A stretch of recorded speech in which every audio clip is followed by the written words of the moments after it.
कविता अपने माता पिता की बहुत लाडली थी। 3 बड़े भाइयों की बहन थी। कोई भी चीज़ मांगने पर उसी वक्त सामने हाजिर हो जाती। पूरे घर में रौब था उसका। पूरे परिवार और नौकर पर राजकुमारी की तरह हुक्म चलाती थी कविता। स्कूल में भी पूरा रौब था उसका। बड़े घर की लाडली जो थी वह ऐसे ही उसके कॉलेज में दाखिला लिया। उसके ठाट बाट बड़ी गाड़ी से आना जाना, हर दिन नया फैशन देखकर हर कोई उससे दोस्ती करना चाहता था। थोड़े ही दिनों में उसके बहुत से दोस्त बन गए। पूरे कॉलेज में उसकी अपनी ही एक पहचान थी।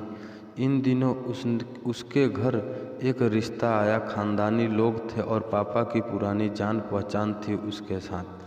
कविता के साथ कोई ज़बरदस्ती नहीं थी, पर कविता ने फिर भी हाँ कह दी, क्योंकि वह अपने परिवार से बहुत प्यार करती थी। वह जानती थी कि वह लोग उसका अच्छा ही सोचेंगे। लड़के का नाम राज था। राज काफ़ी पढ़ा लिखा और समझदार लड़का था। ससुराल वाले बहुत अच्छे थे। ससुराल में कविता की जगह वैसी ही थी जैसी कि मायके में। कोई भी कार्य कविता की सलाह के बिना नहीं होता। सबकी लाडली बहू बन गई थी वह। फिर उसके घर एक बेटे का जन्म हुआ। राहुल कविता को जान से प्यारा था। पोता पाकर ससुराल वाले तो फूले नहीं समाते थे। कविता कभी कभी सोचती कि उसकी किस्मत कितनी अच्छी है। उसका हर अपना उसे कितना प्यार करता है। चाहे जीवन में कैसा भी समय आए, मेरे अपने हमेशा मेरे साथ हैं। मैं कभी अकेली नहीं हो सकती। कितनी खुशकिस्मत हूँ मैं। पर शायद कविता की खुशी को उसकी अपनी ही नज़र लग गई थी। एक दिन वह मायके जाने की जिद पर बैठी। राज को बहुत काम था, लेकिन वह फिर भी उसे ले गया। रास्ते में उसकी गाड़ी अन्य गाड़ी से टकरा गई।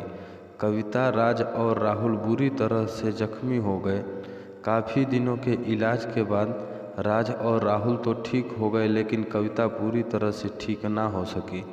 सर पर चोट लगने के कारण वह अपनी आँखों की रोशनी खो बैठी। अब कविता की किस्मत जैसे उल्टे पांव चलने लगी। मायके वाले कुछ दिनों तक उसे मिलने आते रहे, फिर कभी कभार फ़ोन ही करके पूछ लेते कि अब कैसी हो। धीरे धीरे ये सिलसिला भी कम हो गया। ससुराल वालों की सहानुभूति भी कम होने लगी। घर में किसी को पास बैठने के लिए कहती तो जवाब मिलता, बहुत काम है, अब तुम भी हाथ नहीं बटा सकती।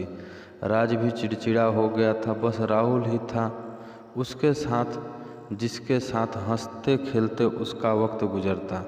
एक दिन कविता के हाथ से कुछ सामान गिर गया, जिसकी वजह से राहुल को हल्की सी चोट लग गई। कविता के सास ससुर ने राहुल को उससे अलग कर दिया कि कहीं उसके ना देखने की वजह से बच्चे का कोई नुकसान न हो जाए।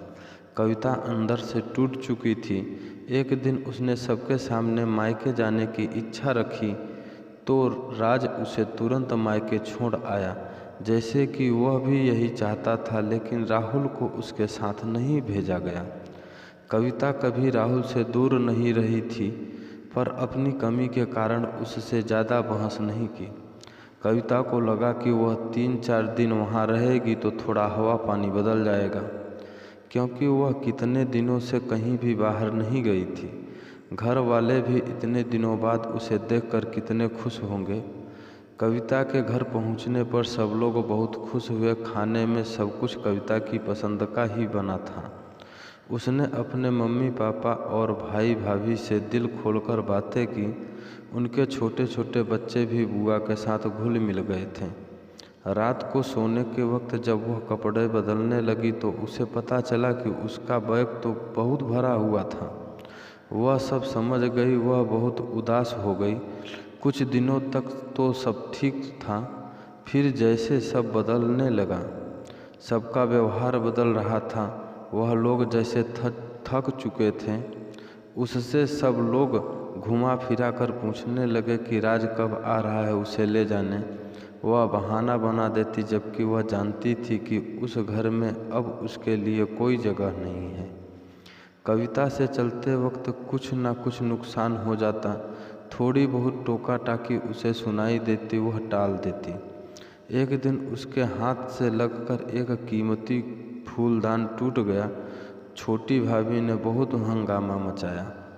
कविता के माता पिता रोज रोज के झमेलों से तंग आ गए थे। उन्होंने राज को खुद से फ़ोन कर दिया।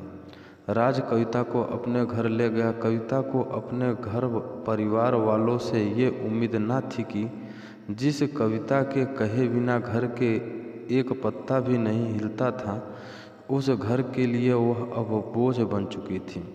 राज के साथ ससुराल आते वक्त वह बहुत खुश थी, क्योंकि वह अपने घर जा रही थी, अपने जिगर के टुकड़े राहुल के पास।